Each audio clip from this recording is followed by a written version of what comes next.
may yahdihillahu fala mudhillalah wa ma yudlilhu fala hadiyalah.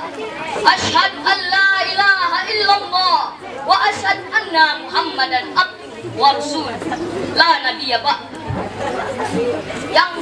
Yang terhormat Bapak Kepala Kementerian Agama Kabupaten Bangka atau yang diwakilkan, yang terhormat juga kakak-kakak PPL beserta teman-teman seperjuang dan staf-staf Dewan Guru yang saya hormati. Pertama-tama dan yang paling utama, marilah kita panjatkan puji dan syukur kehadiran Allah Subhanahu wa Ta'ala yang Maha Pengasih dan tidak kasih, yang Maha Penyayang, yang sayangnya tak terbilang. Alhamdulillah juga berkat taburan rahmat yang baik berupa kesehatan, kekuatan maupun kesempatan, yang mana kita dapat hadir pada kegiatan hari ini, yaitu kegiatan 1 Muharram 1437 Hijriah. 16 Muharram. Pada kesempatan kali ini saya akan menyampaikan dakwah saya yang berjudul 1 Muharram memberikan dampak positif bagi umat Islam. Dalam Quran surah At-Taubah ayat 20, Inna allazina amanu wa hajaru fi sabilillahi amwalihim wa anfusihim indallah khairum mimma ta'malun. Kaum muslimin dan bapak-bapak, ibu-ibu pendengar rahimahumullah, 1 Muharram sebagai tahun baru Islam telah dilaksanakan sejak khalifah kita yang bernama Umar bin Khattab. Khalifah apa? Yang mana kemudian peringatan itu hampir menjadi turun-temurun bagi umat Islam dan Indonesia, termasuk kita di MTS ini juga. Walaupun di dalam Al-Quran tidak ada nas dan hadis yang menjelaskan,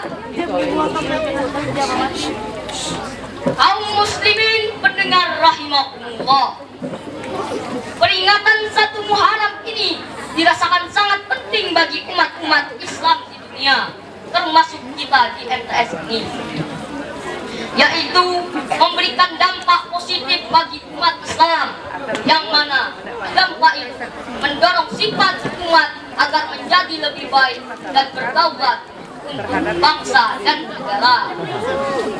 Kaum muslimin pendengar rahimahumullah, ada 4 manfaat yang dapat kita petik dari 1 Muharram ini.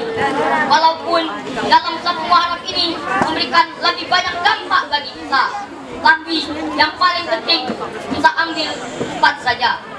Yang pertama, setiap kaum muslim dituntut untuk menjadikan hari ini lebih baik dari hari yang kemarin, dan juga dituntut untuk menjadikan hari ini lebih baik dari hari yang esok.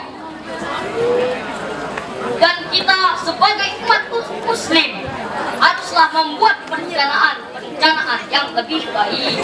Betul tidak?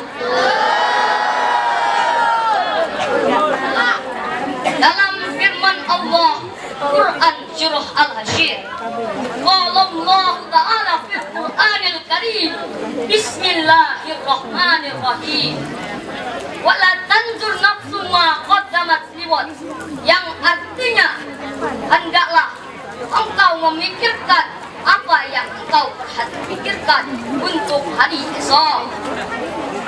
Yang kedua, kita sebagai umat muslim sepatutnya kita menjadikan masjid sebagai tempat pusat aktivitas manusia, yang mana saat pertama kali Rasul kita Nabi Muhammad Sallallahu Alaihi Wasallam, Nabi apa?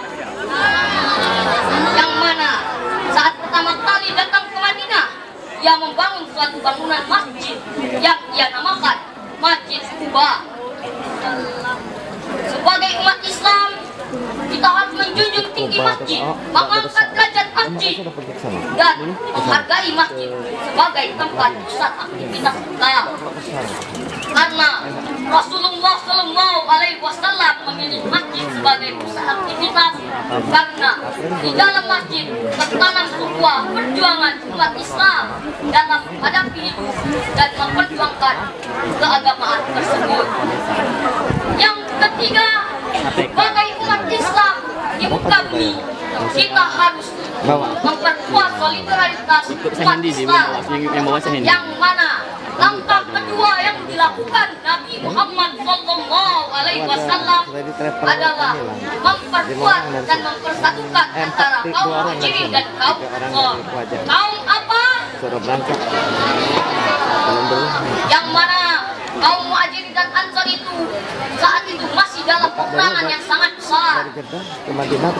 Selain itu, kita dapat juga mencontoh sifat-sifat perilaku pemimpin kita atau yang lainnya dalam berbagai kegiatan, yaitu kita sebagai bangsa haruslah menghargai umat Islam, yang mana umat Islam di Palestina yang selalu tersiksa dengan kaum kafir Israel tersebut.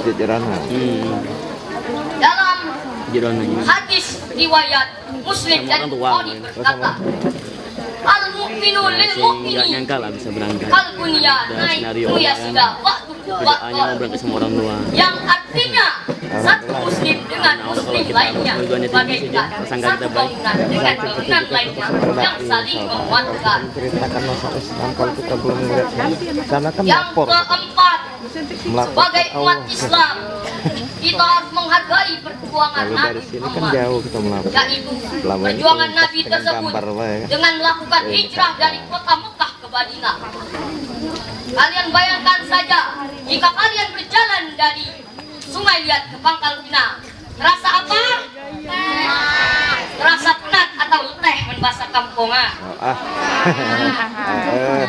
Jadi sepatutnya kita menghargai tersebut, sikap Nabi tersebut, yaitu dengan menggunakan landasan singkat demokrasi dan tasamu atau toleransi.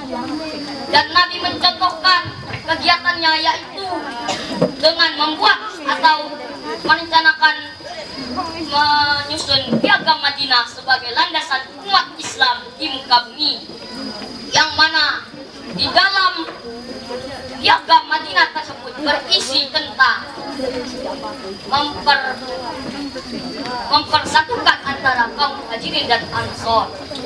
Selain itu juga kita dapat memetik dari peristiwa Nabi Muhammad ini, yaitu saling menghargai dan meneladani sesama umat. Hanya 4 manfaat itulah yang dapat saya sampaikan. Hendaklah kita sebagai umat selalu menghargai jasa-jasa pahlawan dan jasa Nabi, dan hendaklah kita membaca lembaran demi lembaran peristiwa yang kita telah lakukan di muka bumi, baik berupa kebaikan, kejahatan, ataupun lainnya. Sebelum saya mengakhiri dakwah saya ini, saya akan akhiri dengan sebuah pantun. Pohon mangga rantingnya patah, buahnya jatuh menimpa kepala. Mohon maaf jika saya salah, karena saya baru pemula. Ada artis membeli ikan, setelah membeli diminta paraf. Hanya itu dan sekian. Kalau salah, saya minta maaf. Wabillahi taufiq wal hidayah. Wassalamualaikum warahmatullahi wabarakatuh. Waalaikumsalam warahmatullahi wabarakatuh.